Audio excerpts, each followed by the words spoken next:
Hi friends, welcome to unload by movie reviews. ఎవరైనా కొత్తగా ఈ ఛానల్కి విజిట్ చేసి ఉంటే సబ్స్క్రైబ్ చేసుకోండి, లైక్ చేయండి, షేర్ చేయండి. ఈరోజు మనం డిస్కషన్ చేసే మూవీ పేరు వచ్చేసి Aadu Jeevitham, the goat life. Prithviraj Kumar గారు నటించిన ఈ మూవీ మలయాళం ఒరిజినల్ లాంగ్వేజ్లో రిలీజ్ అయ్యి దాదాపు 150 crores కంటే ఎక్కువగా కలెక్ట్ చేసి అక్కడ భారీ హిట్గా నిలిచింది. ఇదే మూవీ తెలుగులో కూడా రిలీజ్ అయింది. ఈ మూవీ రివ్యూ గురించి ఈరోజు మనం డిస్కషన్ చేద్దాం.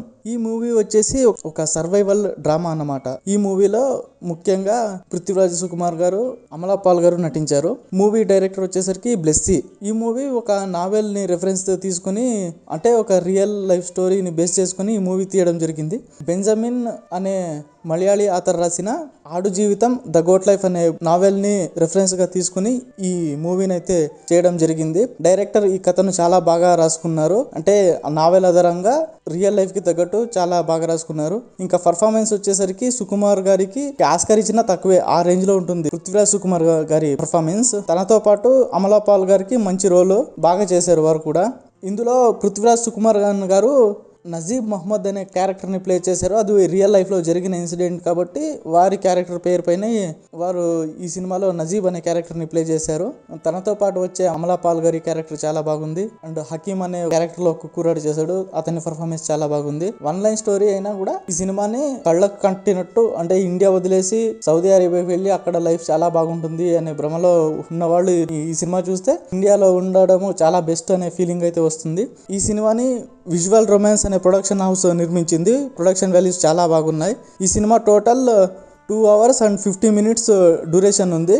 సినిమా చూస్తున్నప్పుడు ఒకే స్టోరీనే, వన్ లైన్ స్టోరీ ఇది, అందుకే కొంచెం లాగ్ అయింది అనే ఫీలింగ్ వస్తుంది. 15 minutes ట్రిమ్ చేసి ఉంటే సినిమా పర్ఫెక్ట్గా ఉండేది, చాలా బాగుండేది. కొంచెం లాగ్ ఫీల్ అవుతుంది తప్పితే మూవీ మాత్రం వర్త్ వాచింగ్ అనే చెప్పాలి, అంత బాగుంది మూవీ. ఈ సినిమాని ఫ్యామిలీతో చూడొచ్చా అంటే ఎస్, చూడొచ్చు. అమలాపాల్తో ఒక సాంగ్ ఉంటుంది, ఆ సాంగ్ మినహాయిస్తే ఇంకా మూవీ అంతా పర్లేదు, చూడొచ్చు, బాగా ఉంది. మస్ట్ వాచ్ మూవీ ఇది. ఈ సినిమాకి మ్యూజిక్ డైరెక్టర్ వచ్చేసరికి ఏఆర్ రెహమాన్ గారు. ఏఆర్ రెహమాన్ గారు మ్యూజిక్ గురించి ప్రత్యేకంగా చెప్పనక్కర్లేదు. బ్యాక్గ్రౌండ్ మ్యూజిక్ చాలా బాగుంది. ఈ సినిమాలో ఒక సాంగ్ ఉంటుంది, ఆ సాంగ్ కూడా చాలా బాగుంది. Music is a plus point of this movie. Music చాలా బాగుంది. సినిమాటోగ్రఫీ వచ్చేసి సునీల్ కేఎస్ అని ఎక్సలెంట్ డిఓపి వర్క్ ఉంది ఈ మూవీలో. అయితే ప్రతి ఫ్రేమ్ చాలా బాగా తీశారు అండ్ చాలా చాలా విజువల్ వండర్ గా వచ్చింది మూవీ అయితే. ఈ సినిమా ఎడిటర్ వచ్చేసరికి ఏ శ్రీకార్ ప్రసాద్. ఎడిటింగ్ చాలా బాగుంది, ప్రొడక్షన్ వాల్యూస్ చాలా బాగున్నాయి.